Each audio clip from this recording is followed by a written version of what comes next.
Charles O. Jones, The American Presidency, a very short introduction.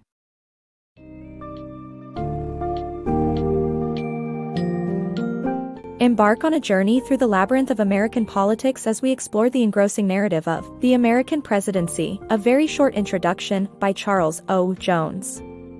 This book summary sheds light on the foundations of the United States government and the role of the president within this complex framework. Discover how the Founding Fathers grappled with the balance of power, ultimately creating a system of checks and balances to prevent tyranny. Learn about the evolution of presidential elections, with the establishment of the Electoral College and the gradual adjustments made to the electoral process. Gain a clearer understanding of the collaborative and often challenging relationship between the President, Congress, and the judicial branch while highlighting key turning points in American politics.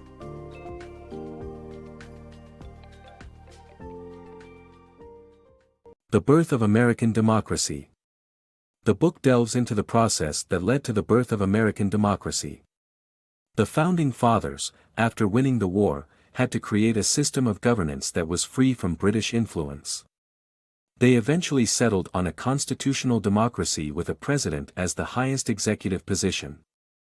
The president was to lead the government and take care of day-to-day decision-making, freeing the legislative and judicial branches to focus on their duties. The Founding Fathers created the position to act as a unifying force in the country and to move away from the British nobility system. However, there were disagreements on how to appoint the president. The Anti-Federalists wanted the power given to the states, while the Federalists wanted the people to have a say in the election. The compromise they reached was the creation of the Electoral College, an experimental institution that is still in use today. The system is made up of electors chosen by the citizens of the state, with each state allowed a number of electors proportional to its population.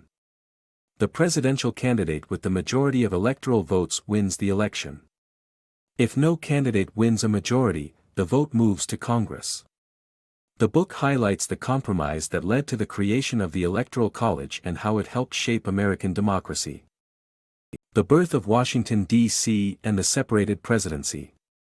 The story of the creation of the U.S. Capitol, Washington, D.C., and the role of the separated presidency in the U.S. government. In 1790, a separate capital city was needed for the new United States, where the president could reside in a grand house that reflected their position.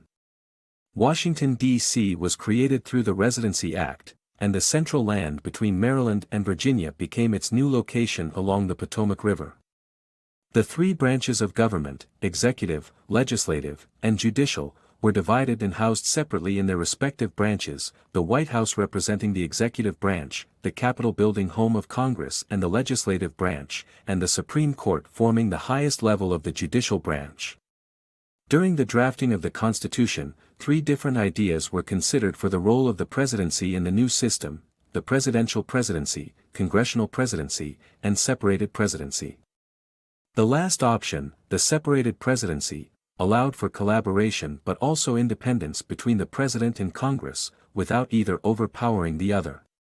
The benefits of this system were to avoid tyranny and maintain efficiency without branches of government relying on one another.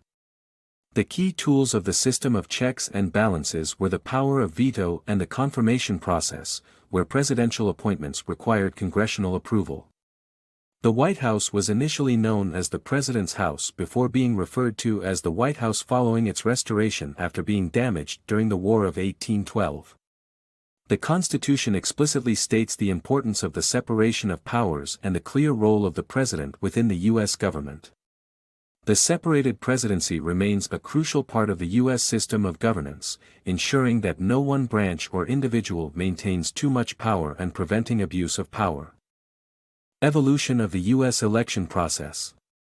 The U.S. election process has undergone numerous changes over the years since the adoption of the first government. The process for electing the vice president was one of the initial wrinkles, resolved via the 12th Amendment, where both roles were put on the same ballot.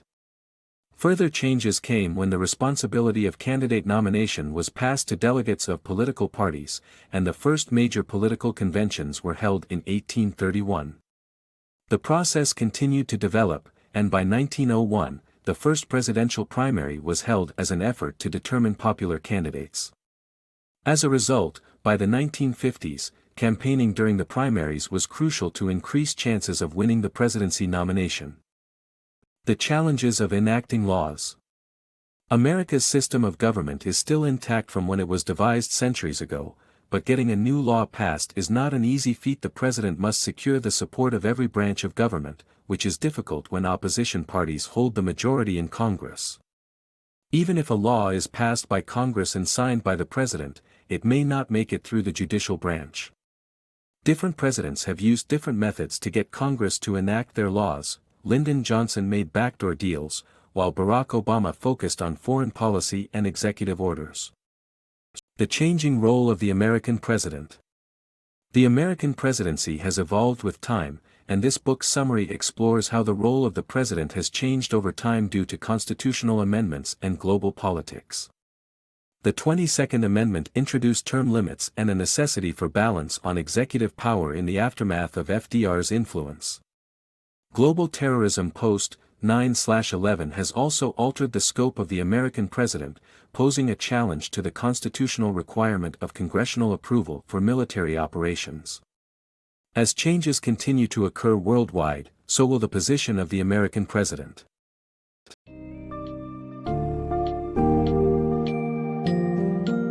As our exploration of the American presidency comes to a close, readers are left with insights into the unique and intricate structure of the U.S. government. This summary highlights key aspects of the electoral process, including the formation of the Electoral College and the challenges faced by early vice presidents. We also delved into the relationships between the three branches of government, emphasizing the importance of checks and balances in maintaining an efficient, non-tyrannical government. As we reflect on the future of the American presidency, the book reveals the potential for further evolvement and adaptation of the role in response to shifting global dynamics. Ultimately, Charles O. Jones' work offers a comprehensive insight into the fascinating world of American politics and power.